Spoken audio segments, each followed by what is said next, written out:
Good morning. आज हम पढ़ा रहे हैं आपको कक्षा 5 में व्याकरण लेसन फर्स्ट भाषा, लिपि और व्याकरण। भाषा क्या है? भाषा क्या है? भाषा वह साधन है जिसके द्वारा मनुष्य अपने भावों एवं विचारों को दूसरों के सामने अभिव्यक्त करता है तथा उनके भावों एवं विचारों को क्या करता है? समझता है। किंतु क्या आप ये जानते हैं मनुष्य को भाषा की आवश्यकता क्यों पड़ी? क्या जानते हैं? सृष्टि के प्रारंभ में जब भाषा का विकास नहीं हुआ था तब मनुष्य संकेतों व चिन्हों के माध्यम से, जब भाषा का आविष्कार नहीं हुआ तो मनुष्य संकेतों व चिन्हों के माध्यम से ही भाषा का प्रयोग करते थे, अपने बात कहते थे, संकेतों के द्वारा, चिन्हों के द्वारा अपने विचार व्यक्त करता था। लेकिन सभ्यता के विकास के साथ साथ उसे अपनी बात दूसरों के सामने प्रकट करने के लिए, दूसरों की बात स्पष्टता समझने के लिए एक उन्नत साधन की आवश्यकता अनुभव हुई, जिसके फलस्वरूप भाषा का जन्म हुआ। हमारा बोलना, सुनना, लिखना तथा पढ़ना सब भाषा द्वारा ही संभव हो सका। जब भाषा की वो उत्पत्ति नहीं हुई थी तो हम लोग संकेतों और चिन्हों के माध्यम से भाषा को समझते थे। अब देखिए, भाषा के दो रूप हैं। आपस में एक दूसरे की बात को सुनना समझना क्या कहलाता है? भाषा ही कहलाता है। हमने किसी की बात सुनी, ध्यान दिया, उसने मुझसे कुछ कहा, मैंने उसकी बातों पर ध्यान दिया। अगर हम ध्यान नहीं देंगे तो भाषा कह रहा, हम अपने अवॉइड कर रहे हैं, ध्यान ही नहीं दे रहे हैं। तो किसी की कोई बात हमसे कुछ कह रहा है तो उसकी बातों को ध्यान देना, गौर से सुनना ही एक दूसरे की भाषा का आदान प्रदान ही क्या कहलाता है? सुनना समझना भाषा कहलाता है। भाषा के दो रूप होते हैं, मौखिक रूप, लिखित रूप। मौखिक रूप मन के भावों और विचारों को बोलकर प्रकट करना था सुनकर ग्रहण करना भाषा का मौखिक रूप कहलाता है। जैसे इस चित्र में अध्यापिका व छात्रों के मध्य विचारों का आदान प्रदान बताया ना, विचारों का आदान प्रदान बोलकर व सुनकर किया जा रहा था, भाषा का मौखिक रूप है। और यहाँ टीचर क्या कर रही है? बच्चों को समझा रही है और बच्चे उसकी बात को ध्यान से सुन भी रहे हैं। यही है भाषा का मध्य के विचारों का आदान प्रदान, किनके क्या विचार हैं और ये क्या सुन रहे हैं, सुन के कुछ उनसे पूछ रहे हैं या कुछ समझ रहे हैं। भाषा का विचारों का आदान प्रदान। अब आया आपका लिखित, मन के भावों और विचारों को लिख कर प्रकट करना। टीचर यहाँ क्या कर रहा है? यहाँ पर बोर्ड पर लिख रही है, लिख कर बता रही है कि आज का ये ऐसे होता है। प्रकट करना, पढ़ना, पढ़कर ग्रहण करना भाषा का लिखित रूप कहलाता है। जैसे इस चित्र में अध्यापिका व छात्रों के मध्य विचारों का आदान प्रदान लिखकर व पढ़कर किया जा रहा है, अतः यह भाषा लिखित रूप। टीचर ने लिखा, लिख के पढ़ के बच्चों को बता रही है, ये क्या कहलाता है? आपका लिखित। लिखना और पढ़ना क्या कहलाता है? लिखित भाषा। और मुख से बोलकर आपकी मौखिक भाषा। अब आया आपका लिपि। भाषा के लिखने की विधि ढंग को उस भाषा की लिपि कहते हैं। भाषा को लिखने की ढंग की विधि को क्या कहते हैं? लिपि कहते हैं। विश्व की भिन्न भिन्न भाषाएं भिन्न भिन्न लिपियों में लिखी जाती हैं। जैसे हिंदी, संस्कृत, मराठी और गुजराती भाषा देवनागरी लिपि में आती हैं। ये आपकी चार जो भाषाएं हैं ये देवनागरी लिपि में आती हैं। उर्दू आपकी फारसी में आती है, फारसी लिपि में। पंजाबी गुरुमुखी लिपि में और अंग्रेजी आपकी रोमन लिपि में लिखी जाती है। लिपि का विकास अपने ज्ञान, विचारों और भावों को स्थिर व स्थायी रखने तथा दूरगामी बनाने के लिए हुआ है। इसके द्वारा किसी भी भाषा के साहित्य को अमूल्य धरोहर के रूप में आने वाली पीढ़ियों के लिए सुरक्षित रखा जा सकता है। साथ ही अपने पूर्वजों, प्राचीन वैज्ञानिकों, विद्वानों के सचिव ज्ञान को ग्रहण भी किया जा सकता है। ये लिपि का ज्ञान हमें इसलिए दिलाया गया है कि कौन सी भाषा की कौन सी लिपि है, आगे आने वाली पीढ़ी को भी हमें ये ज्ञान कराना है, जान जाएंगे वो। अब आया आपका व्याकरण क्या है? भाषा को शुद्ध रूप में लिखना, पढ़ना, बोलना क्या कहलाता है? व्याकरण कहलाता है। शुद्ध रूप में, अशुद्ध रूप में नहीं। अशुद्ध रूप में आप बोलेंगे तो भाषा व्याकरण नहीं कहलाएगी। अशुद्ध रूप में लिखेंगी, पढ़ेंगी, बोलेंगी तो आपका क्या कहलाएगी? व्याकरण कहलाता है। नियमों का संकलन क्या है? व्याकरण कहलाता है। व्याकरण के नियमों का पालन न करने पर भाषा में कुछ अशुद्धियाँ आ जाती हैं, जिनके कारण भाषा के शुद्ध स्वरूप को समझने में कठिनाई होती है। अब कुछ हमने ऐसा वाक्य लिखा तो मैंने वाक्य, लेकिन वो बोलने में अटपटा लग रहा है तो वो शुद्ध रूप नहीं कहा जाएगा। मेरी माता जी बहुत रूपवान है, फूलों में तितलियां मंडरा रही हैं, ये बच्चा बहुत बुद्धिमान है, यहाँ शुद्ध गाय का दूध मिलता है। आपने देखा व्याकरण के नियमों का पालन न करने के कारण उपरोक्त वाक्यों में लिंग, वचन, कार्य तथा पद क्रम संबंधी अशुद्धियां आ गई, जिसके कारण वाक्यों का सही अर्थ स्पष्ट नहीं हो रहा है। ये वाक्य इस प्रकार होने चाहिए। ये वाक्य गलत है क्योंकि स्पष्ट नहीं हो रहा है। मेरी माता जी बहुत रूपवान है, मेरी माता जी बहुत रूपवान, रूपवती, यहाँ रूपवान तो लड़के का हो गया, ये लिंग परिवर्तन हो गया। ये स्त्रीलिंग है, ये पुल्लिंग में आ गया, तो ये गलत वाक्य है। क्या होगा? रूपवान होगा, रूपवती होगी। यहाँ लड़का होता तो आपका रूपवान सही था। तो यहाँ क्या होगा? मेरी माता जी बहुत रूपवती हैं। फूलों पर तितलियाँ मंडरा रही हैं। यहाँ फूलों में नहीं, फूलों के ऊपर, फूलों पर तितलियाँ बैठी हुई हैं, मंडरा रही हैं। ये बच्चा बहुत बुद्धिमान है, ये बच्चे बहुत बुद्धिमान है। ये यहाँ पर क्या है? बहुवचन आ गया है और बच्चा आपका एक वचन में है, तो ये आपका ये वाक्य गलत है। तो यहाँ पर ये बच्चे, ये आपका सटीक वाक्य है। तो ये आपका क्या हुआ? ये आपका शुद्ध रूप है, भाषा का शुद्ध रूप है। यहाँ गाय का शुद्ध दूध मिलता है, यहाँ शुद्ध गाय का दूध मिलता है, ये भी गलत है आपका। ये यहाँ गाय का शुद्ध रूप में, ये आपका सटीक वाक्य, ये आपका रॉन्ग है। अब देखिए व्याकरण के विभाग। व्याकरण के विभाग में देखिए व्याकरण के 3 विभाग होते हैं, वर्ण विचार, शब्द विचार और वाक्य विचार। वर्ण विचार में क्या? देखिए व्याकरण के जिस विभाग में वर्णों के संबंध में विचार किया जाता है उसे क्या कहते हैं? वर्ण विचार कहते हैं। शब्द विचार देखिए व्याकरण के जिस विभाग में शब्दों के संबंध में विचार किया जाता है उसे क्या कहते हैं? शब्द विचार कहते हैं। वाक्य विचार व्याकरण के जिस विभाग में वाक्यों के संबंध में विचार किया जाता है उसे क्या कहते हैं? वाक्य विचार। वर्णों का विचार वर्ण विचार, शब्दों का विचार शब्द विचार और वाक्यों का विचार वाक्य विचार कहलाता है। भाषा वह साधन जिसके द्वारा मनुष्य अपने भावों एवं विचारों को दूसरों के सामने अव्यवस्थित करता तथा उनके भावों एवं विचारों को समझता है। भाषा के लिखने की विधि या ढंग को उस भाषा की लिपि कहते हैं। ये आपका ये सेक्शन दिया गया है बनाते हुए, इसको आप पढ़ेंगे। बताओ तो जाने अभ्यास में आपको इसमें वर्क करना है, होमवर्क जरूर करेंगे। क्लास 4 5th के बच्चे कौन सी भाषा है? इसमें आपका ऑप्शन दिए गए, ऑप्शन एक ऑप्शन सही है, इसमें 3 ऑप्शन दिए, एक ऑप्शन सही है। खाली जगह में आपको स्थान भरना है। व्याकरण संबंधी अशुद्धियाँ दूर करके वाक्य पुनः लिखना है। ये वाक्य गलत लिखे हैं, आपको यहाँ शुद्ध वाक्य करके लिखना है। यहाँ पर मुझे एक कहानी की पुस्तक दीजिए या मुझे कहानियों की पुस्तक दीजिए, ऐसे लिखिए। सही मिलान करना है इसमें भाषा और लिपि, भाषा और लिपि का सही मिलान करना है।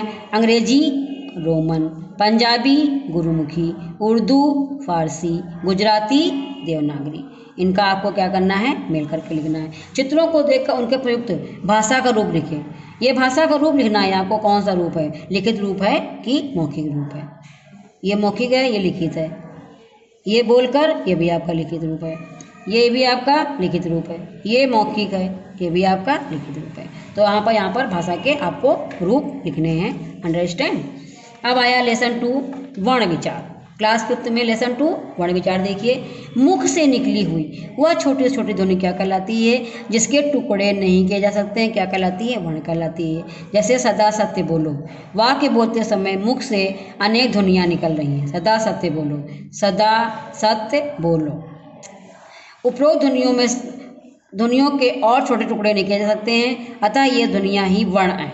वर्ण भाषा की सबसे छोटी इकाई है। वर्ण क्या है? भाषा की सबसे छोटी इकाई है। इसके टुकड़े नहीं किए जा सकते हैं। सदा तो सा, दा, इसके टुकड़े नहीं कर सकते हैं। इसमें मात्रा बढ़े आ की, इसमें सा में आ निकल रहा है तो आ की मात्रा अलग, आ लिख दिया मैंने। यहाँ सा आ ता आधा है तो इसमें केवल ता ही लिखेंगे, आ नहीं लिखेंगे। या में आ। बोलो, बा में ओ की मात्रा, ओ लिख दिया। ला में ओ की मात्रा, ओ की मात्रा हो गई। तो ये आपके उदाहरण हो गए। अब देखिए वर्णमाला। वर्णों का व्यवस्थित समूह वर्णमाला कहलाता है। व्यवस्थित समूह में लिखा हुआ है तो ये तभी वर्णमाला कहलाएगा। अगर आप इसको आगे पीछे लिख देंगे तो वर्णमाला नहीं कहलाएगा। हिंदी वर्णमाला में कुछ 48 वर्ण हैं जो इस प्रकार हैं। ये आपके वर्णमाला लिखी हुई है, आ से आ तक, का से अड़ा तक। ये आपके क्या हैं? वर्णमाला हैं। वर्ण 2 प्रकार के होते हैं। वर्णों प्रकार देखिए, वर्ण 2 प्रकार के होते हैं, स्वर और व्यंजन। स्वर में देखिए जिन वर्णों का उच्चारण अन्य किसी वर्ण के साथ किया जाता है उन्हें स्वर कहते हैं। इन्हें बोलते समय वायु बिना किसी रुकावट के मुख से बाहर आती है, वो क्या कहलाते हैं? हर्ष स्वर कहलाते हैं। हिंदी वर्णमाला में 11 स्वर हैं। स्वर के 3 भेद हैं, हर्ष स्वर, दीर्घ स्वर और लुप्त स्वर। हर्ष स्वर में देखिए जिन स्वरों के उच्चारण में स्वर बोलते समय क्या होता है? बोलते समय वायु बिना किसी रुकावट के मुख के बाहर आती है। हर स्वर में देखिए जिन स्वरों के उच्चारण में बहुत कम समय लगता है उसे क्या कहते हैं, आद स्वर कहते हैं। छोटा, छोटी, छोटा ओ, ऋण, इनको बोलने में कम समय लगता है। और दीर्घ स्वर में बोलने में हर स्वर से दुगुना समय लगता है। जिन स्वरों के उच्चारण में हर स्वर से उच्चारण में लगभग दुगुना समय लगता है उसे क्या कहते हैं, द्विग स्वर कहते हैं। बड़ा आ, बड़ी ई, बड़ा ऊ, ए, ऐ, ओ, औ, ये मात्राएं वाले शब्द हैं, ये वर्ण हैं, इनको बोलने में हर स्वर से दुगना समय लगता है। अब आया प्लुत स्वर में, जिन स्वरों के उच्चारण में दीर्घ स्वर में से भी अधिक समय लगता है उन्हें प्लुत स्वर कहते हैं। ये संख्या में एक ही है। इसे लिखते समय स्वर के बाद ये एस का चिन्ह लगा दिया जाता है, जैसे ओम, ये एक ही होता है।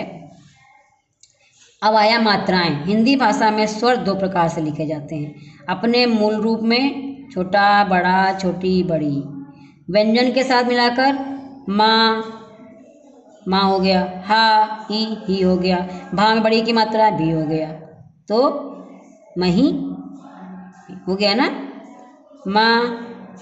माँ, हा में ही, भा में भी बड़ी की मात्रा। ये व्यंजन के साथ मिलकर, व्यंजन के साथ क्या मिले हैं, स्वर मिले हैं। व्यंजन के साथ क्या मिले हैं, यहाँ पर व्यंजन के साथ स्वर को क्या किया गया है, मिला दिया गया है।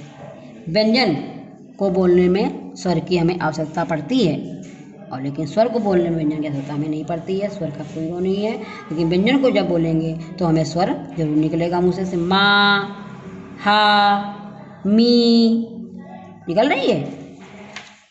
अब आया व्यंजनों के साथ मिलाकर लिखते समय स्वर अपने मूल रूप में नहीं लिखे जाते हैं, बल्कि इनके चिन्ह व्यंजनों में जोड़ दिए जाते हैं। स्वरों के लिए निर्धारित चिन्हों को मात्राएं कहा जाता है। स्वरों की मात्राएं इस प्रकार हैं, ये स्वर लिखे हैं, ये मात्राएं लिखी हैं, ये गा, गा, गी, गी, गुग्गू, गे, गे, गो, गो, ऐसे पूरा 12 खड़ी होती है। कक्का, किकी, कुक्कू, के, कै, खो, खो, खंखा, कग्गा, गिग्गी, गुग्गू, गे, गे, गो, गो, गंगा, ये 12 खड़ी होती हैं। ये सब मात्राओं के द्वारा ही होती हैं। अभी देखिए उदाहरण में गगन, अजगर, गाजर, आम, ये छोटा में कोई मात्रा नहीं होती है। बड़ा, छोटी, बड़ी, छोटा ओ, बड़ा ओ, ऋण, ए, ऐ, ओ, औ। आ स्वर की कोई मात्रा बताया हमने अभी, आ स्वर की कोई मात्रा नहीं होती है। अब आए सभी व्यंजनों में आ ध्वनि मिली होती है। सभी व्यंजनों में क्या होता है, हमने बताया भी, सभी व्यंजनों में आ ध्वनि मिली होती है। बिना स्वरों के मेल से व्यंजन नहीं बनते हैं। ता, पा, मा, यदि किसी व्यंजन में आ ध्वनि निकाल दी जाए तो व्यंजन अधूरा रह जाता है। आ ध्वनि निकाल देंगे तो क्या होगा, व्यंजन आपका अधूरा रहेगा। अब देखिए दूसरा आपका है व्यंजन।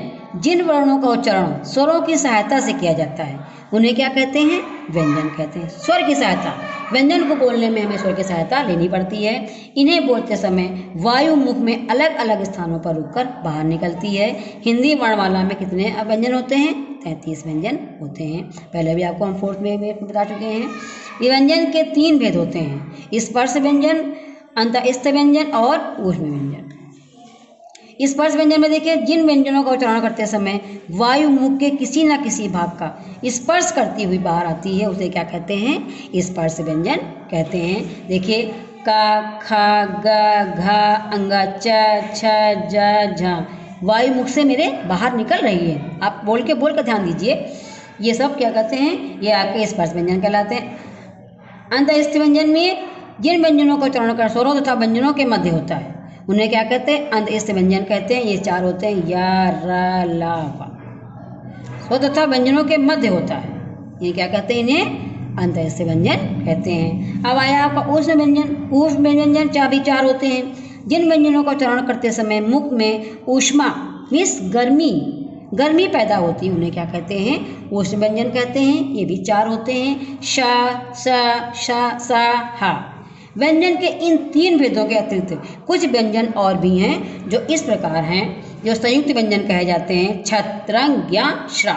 और अतिरिक्त व्यंजन क्या होते हैं, रा, ड़ा और अड़ा। ठीक है, जो व्यंजन दो भिन्न भिन्न व्यंजनों के संयोग से बनते हैं उन्हें क्या संयुक्त व्यंजन कहते हैं। ये मुख्य रूप से 4 होते हैं, हमने बताया 4 होते हैं। व्यंजन का और शा मिलके छा बनता है, ता और रा मिलके त्रा बनता है, जा और या मिलके ज्ञा, शा और रा मिलके श्रा। 4 होते हैं, बताया मैंने अभी आपको। अब आया द्वितीय व्यंजन में, देखिए आधा, आधा और पूरा मिला। द्वितीय व्यंजन, तो व्यंजन दो समान अर्थात एक जैसे व्यंजनों के परस्पर सहयोग से बनते हैं, उन्हें क्या कहते हैं? द्वितीय व्यंजन कहते हैं। द्वितीय व्यंजन में जैसे आधा का पूरा का, आधा टा पूरा टा, आधा माँ पूरा माँ, मक्का, मिट्टी, चम्मच, गट्टा, खट्टा। कितने उदाहरण दे रहे हैं? इसके बहुत से उदाहरण हैं जो आप पढ़ सकते हैं और लिख सकते हो। ये आपके क्या कहलाते हैं? द्वितीय व्यंजन कहलाते हैं। मिट्टी, कच्ची, ये सब क्या है? द्वितीय व्यंजन के अंतर्गत आते हैं। आधा और पूरा मिला के। अब आया अतिथ व्यंजन में, बताया था हमने आपको डा और ढा को में नीचे बिंदी रख देंगे तो अड़ा और ढाड़ा हो जाएगा। वर्णों का क्रमशः ये बिंदी रख दी नीचे, मैंने वर्णों का विकास चेंज हो गया, मतलब चेंज हो गया वर्ण। इन्हें अतिथ व्यंजन कहा जाता है। जैसे पहाड़, गाड़ी, पढ़ाई, बूढ़ा आदि। इन दोनों, लड़ाई, इन दोनों वर्णों को व्यंजनों में शामिल कर लिया गया है। अब आया आपका अयोग व, बताया था मैंने आपको, पढ़ा चुके हैं। हिंदी में अंग की बिंदी है, कैसे लगती है? एक चांद बिंदी होती है। और ये आह क्या है? आपका आह विसर्ग है। जो 2 बिंदियाँ आती हैं ये इसको आह बोलेंगे, आपका विसर्ग आ जाएगा। ये आपका अनुस्वार है, ये आपका अनुनासिक और ये आपका विसर्ग। 3 वर्ण होते हैं जिन्हें अयोगवाह कहा जाता है। ये इस प्रकार हैं।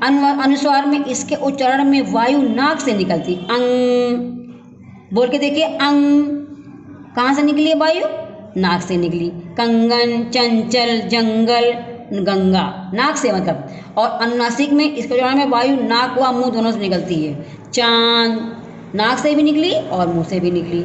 जैसे हंस, ऊंट, चांद। अब आया विसर्ग, इसका उच्चारण हा के समान होता है। जैसे प्रातः, पुनः, अतः, फलता, परिणामता, परिणामता आदि। इन तीनों में से अंग और आह वर्णों को स्वर समूह में शामिल कर लिया गया। किसमें शामिल किया? अंग आह को। अब स्वर कहा, ये होते स्वर ही हैं लेकिन इनको अलग कर दिया गया, तो ये क्या बोलेंगे? अयोगवाह बोलेंगे। अब आया वर्ण विच्छेद। वर्ण विच्छेद आप देखिए, किसी शब्द में प्रयुक्त सभी वर्णों को अलग अलग करके लिखना क्या कहलाता है? आपका वर्ण विच्छेद कहलाता है। अलग अलग लिखना। जैसे हवन, हा में आ, हमें बताया था व्यंजन को स्वरों की सहायता लेनी पड़ती है। स्वरों के बिना व्यंजन अधूरा है। हा प्लस आ, हा हो गया। वा में भी वा प्लस आ, वाह हो गया। ना प्लस आ हो गया हवन। अंडरस्टैंड? किताब में का में छोटी की मात्रा है कि, का में छोटी की मात्रा का ई, ता में बड़ा की मात्रा आ, बड़ा आ लिख दिया। बा में आ की कोई मात्रा नहीं होती है। टोकरी में ओ की मात्रा आ रही है, ओ लिख दिया मैंने। टा प्लस ओ टो, का प्लस आ का, रा प्लस बड़ी ई टोकरी। अंडरस्टैंड?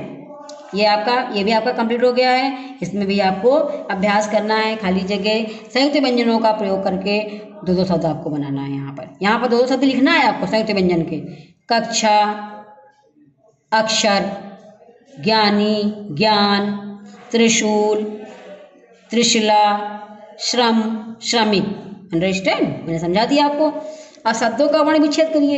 इन शब्दों का वर्ण विच्छेद, जैसे आपको ये वर्ण विच्छेद हमने पीछे ये हमने आपको पढ़ाया वर्ण विच्छेद, सेम ऐसे ही आपको यहाँ पर सुराही है तो सा प्लस छोटा ऊ प्लस रा प्लस बड़ा आ प्लस हा प्लस बड़ी ई, इस तरह से आपको प्लस करके वर्ण विच्छेद करना है। व्यंजनों को छांटकर उच्च स्थान पर लिखे। अब ये व्यंजन लिखे हैं, स्पर्श व्यंजन, अंतस्थ व्यंजन और उष्ण व्यंजन। ये आपका दिया गया ऊपर, इसमें से आपको स्वयं से लिखना है कौन सा उष्ण व्यंजन है, कौन सा अंतस्थ व्यंजन है, कौन सा स्पर्श व्यंजन है, क्योंकि पिछले आप बुक पढ़ेंगे तो आप पढ़ेंगे। अब आया आपका लेसन 3 शब्द विचार। क्या आया आपका? शब्द विचार। शब्द विचार क्या होता है? 2 या अथवा 2 से अधिक वर्णों का ऐसा समूह जिससे किसी निश्चित अर्थ की अभिव्यक्ति होती है, शब्द कहलाता है। अब यहाँ देखिए क्या लिखा है, कुटिया, बालिका, लोमड़ी। अलग अलग वर्णों को हम मिला देंगे तो क्या बन जाएगा? शब्द बन जाएगा। वर्णों को मिला के लिख देंगे तो क्या बन जाएगा? आपका शब्द मिल बन जाएगा। उपरोक्त वर्ण समूह में प्राप्त कुटिया, बालिका व लोमड़ी अपना एक निश्चित अर्थ है। अतः ये तीनों अगर हम शब्दों को मिला देंगे, वर्णों को मिला देंगे, कुछ ना कुछ अर्थ जरूर निकलेगा। जैसे ना और ला अलग अलग लिखा हुआ है, हमने मिला के लिख दिया नल, नल में नल से पानी आता है। कू कुआं अलग अलग लिखा है कुआं, झोपड़ी, झो अलग लिखा, पा अलग लिखा, डा अलग लिखा, कोई मतलब नहीं है, इसका कोई अर्थ ही नहीं है। झोपड़ी को मिला के लिख देंगे हम तीनों को तो ये आपका क्या बन जाएगा, शब्द बन जाएगा। तो इसका कुछ ना कुछ मीन्स निकल आएगा, कुछ ना कुछ मतलब निकल आएगा। अब आया आपका शब्दों का वर्गीकरण। हिंदी भाषा में शब्दों को 4 आधारों में बांटा गया है, उत्पत्ति के आधार पर, रचनात्मक बनावट के आधार पर, प्रयोग के आधार पर और अर्थ के आधार पर। उत्पत्ति के आधार पर देखिए, उत्पत्ति के आधार पर शब्दों के 5 भेद होते हैं, ध्यान दीजिए। तत्सम शब्द, तद्भव शब्द, देशज शब्द, देशी शब्द और संकर शब्द। तत्सम बताया हमने, संस्कृत के जो शब्द जो कि त्यों हिंदी भाषा में प्रयोग हैं, बिगड़े रूप क्या कहलाते हैं, तत्सम शब्द कहलाते हैं। वे जैसे अग्नि, ग्राम, मयूर, सूर्य आदि। संस्कृत के जो शब्द जो के त्यों संस्कृत शब्द हिंदी संस्कृत शब्दों से हिंदी शब्द की उत्पत्ति हुई है। संस्कृत शब्दों से ही हिंदी शब्दों की उत्पत्ति हुई है। ये सही वाक्य बोले गए हैं, अग्नि, ग्राम, मयूर, सूर्य आदि। और तद्भव शब्द बिगड़े हुए रूप, संस्कृत के बिगड़े हुए रूप, संस्कृत के वो शब्द जो हिंदी भाषा में आकर परिवर्तन हो गए हैं उन्हें तद्भव शब्द कहते हैं। जैसे आग, गांव, मोर, जो हम लोग वाक्य बोलते हैं। शुद्ध आपका संस्कृत शब्द यही है, अग्नि, ग्राम, मयूर। संस्कृत शब्दों से हिंदी शब्द की उत्पत्ति हुई है। कुछ अन्य तत्सम शब्द हैं, स्वर्ण, मस्तक, घोटक, सोना, माथा, घोड़ा। स्वर्ण को सोना बोलते हैं, ये आपका तद्भव क्या है, बिगड़ा हुआ रूप है। संस्कृत वैसे की वैसे लिख दिए गए और ये संस्कृत वर्ण है। जैसे शब्द देखिए, जो शब्द ना तो संस्कृत से हिंदी में आए हैं और ना ही किसी अन्य भाषा से, बल्कि देश के विभिन्न क्षेत्रों तथा आम बोलचाल की भाषा से लिए गए हैं, उन्हें जैसा शब्द कहते हैं। जैसे पगड़ी, जूता, गाड़ी, झगड़ा आदि, ये जो हम लोग आम भाषा में बोलते हैं। विदेशी शब्द, जो शब्द दूसरे देशों की भाषाओं से हिंदी में आए हैं, उन्हें क्या कहते हैं, विदेशी शब्द कहते हैं। जैसे फारसी में अल्लाह, चिराग, बारूद, आईना। तुर्की में तोप, कुली, कैंची। अंग्रेजी में स्टेशन को स्टेशन ही बोलते हैं, ड्राइवर को ड्राइवर ही बोलते हैं, साइकिल को साइकिल बोलते हैं, कॉलेज को कॉलेज ही बोलते हैं। इनका चेंज नहीं होता है, जो हैं वो वैसे ही बोले जाते हैं। कार को कार बोलते हैं। संकर शब्द देखिए, जो शब्द 2 भाषाओं के मिश्रण से बने हैं उन्हें क्या कहते हैं, संकर शब्द कहते हैं। जैसे सिनेमा, कक्ष। सिनेमा क्या है, अंग्रेजी शब्द है। कक्ष क्या है, संस्कृत शब्द हो गया। टिकट आपका अंग्रेजी है, टिकट को टिकट ही बोलते हैं, चाहे हिंदी में बोलो चाहे इंग्लिश में, वो टिकट को टिकट ही बोलते हैं। घर आपका हिंदी है, इंग्लिश में घर को क्या करते हैं, हाउस बोलते हैं, लेकिन यहाँ हिंदी शब्द है टिकट घर ही, टिकट हाउस नहीं बोलेंगे, टिकट घर को टिकट घर ही बोला जाता है। रचना तथा बनावट के आधार पर, रचना तथा बनावट के आधार पर शब्दों के 3 भेद हैं, रूढ़ शब्द, यौगिक शब्द एंड योग रूढ़ शब्द। ये आपके 3 हैं। रूढ़ शब्द देखिए, ऐसे शब्द जिनके टुकड़े करने पर उनका कोई अर्थ नहीं निकलता है, उन्हें क्या कहते हैं, रूढ़ शब्द कहते हैं। जैसे फल, बस, घोड़ा, कलम आदि। इनके टुकड़े कर देंगे, इनका कोई मतलब नहीं निकलेगा। अब मिला के लिख दिया तो ये फल हो गया, अलग कर देंगे फाला, अलग लिख देंगे तो इसका कोई अर्थ नहीं निकलेगा।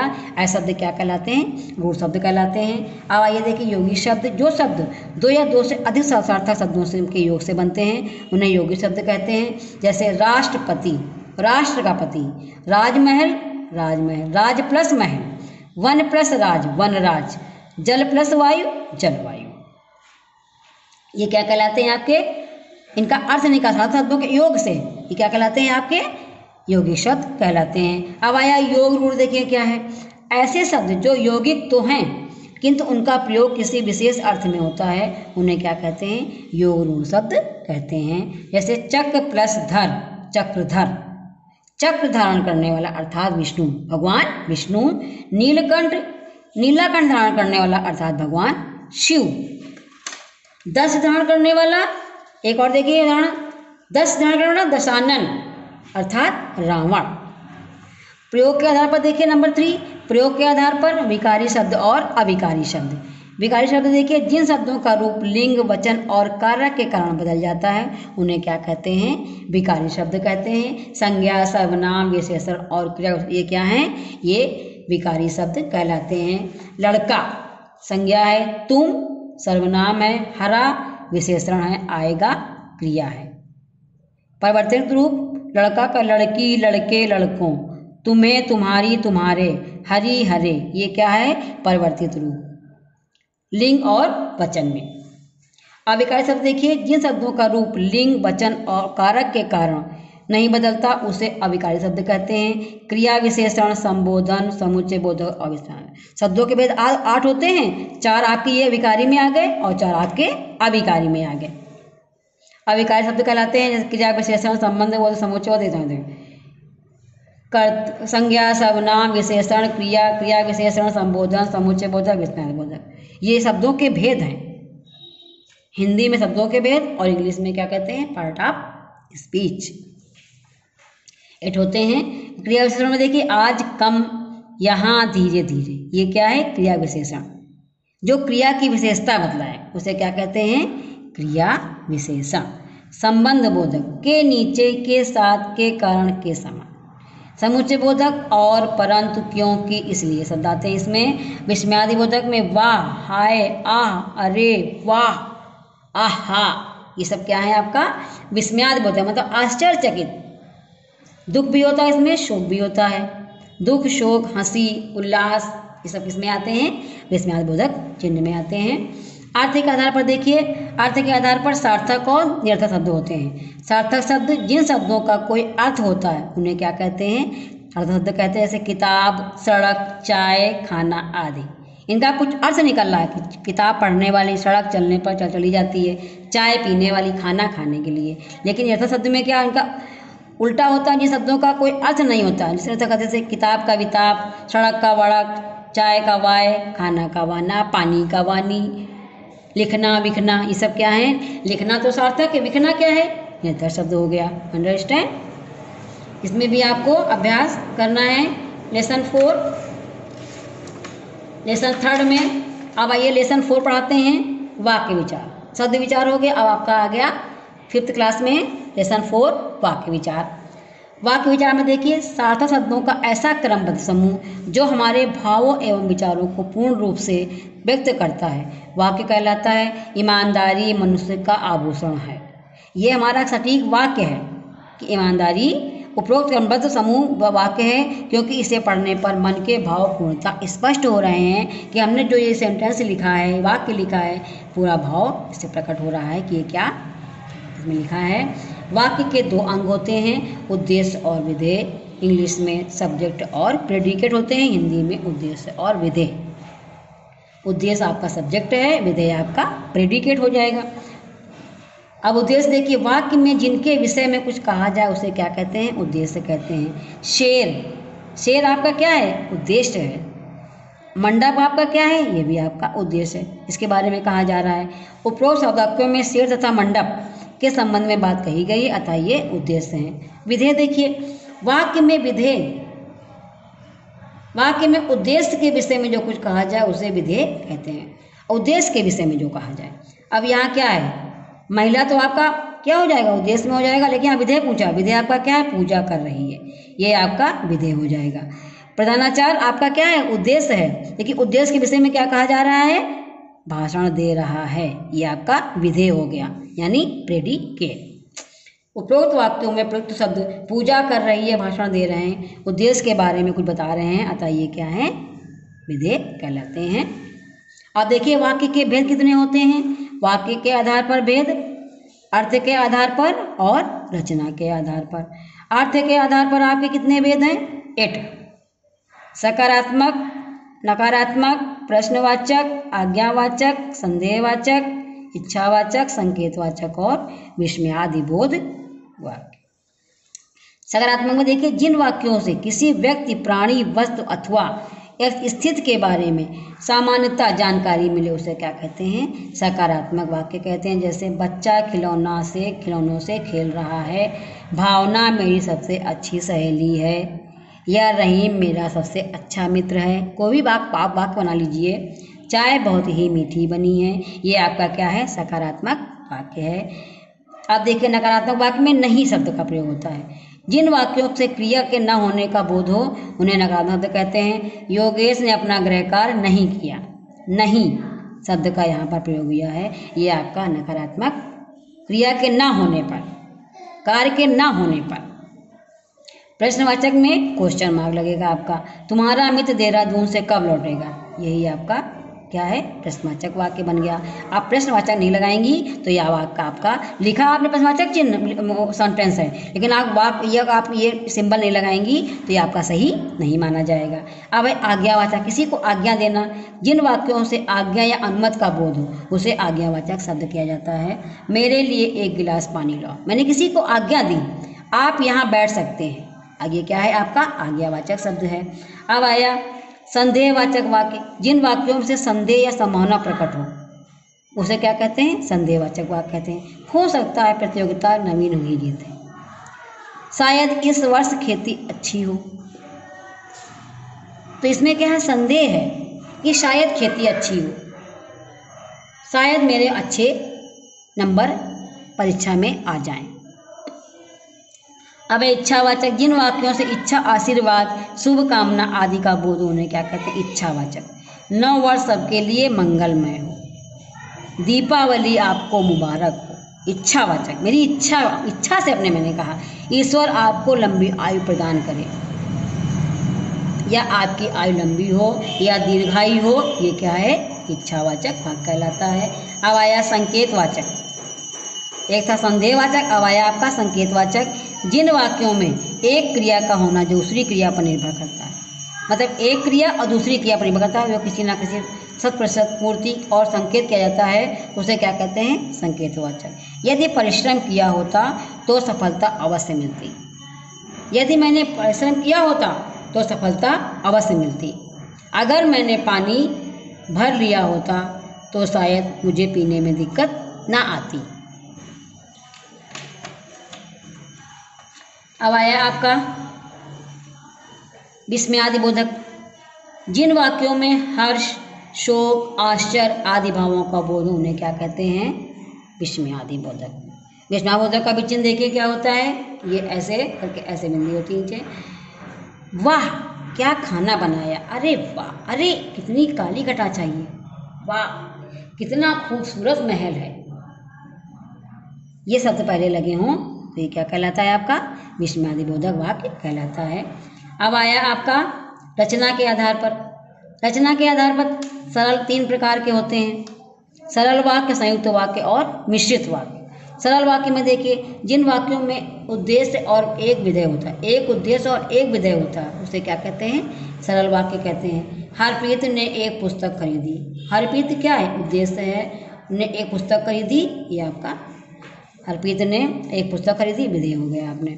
सुधा ने चिड़ियाघर की सैर की, सुधा ने चिड़ियाघर की सैर की, ये आपका उद्देश्य और विधेय हो गया, ये आपका सरल वाक्य हो गया। अब है संयुक्त वाक्य, जब 2 या 2 से अधिक सरल वाक्य समुच्चय बोधक अव्ययों और किंतु, परंतु, क्योंकि आदि द्वारा जुड़कर एक वाक्य बनाते हैं, उन्हें क्या कहते हैं, संयुक्त वाक्य कहते हैं। तनु ने कक्षा में बहुत शोर मचाया इसलिए उसे दंड मिला, बच्चे शोर कर रहे थे इसलिए टीचर ने उनको पनिशमेंट दिया। इस तरह से एक वाक्य में दूसरे 2 वाक्य में बीच में द्वारा जोड़ने पर क्या बनता है वाक्य, तो उसे क्या कहते हैं, संयुक्त वाक्य कहते हैं। मिश्रित वाक्य देखिए, जिन वाक्यों में एक उपवाक्य प्रधान और अन्य उपवाक्य गौण या आश्रित हो उन्हें क्या कहते हैं, मिश्रित वाक्य कहते हैं। उपप्रधान हो और दूसरा क्या हो, उपवाक्य या आश्रित हो। पिताजी ने देखा कि रवि खेल रहा है, पिताजी ने क्या देखा कि रवि खेल रहा है।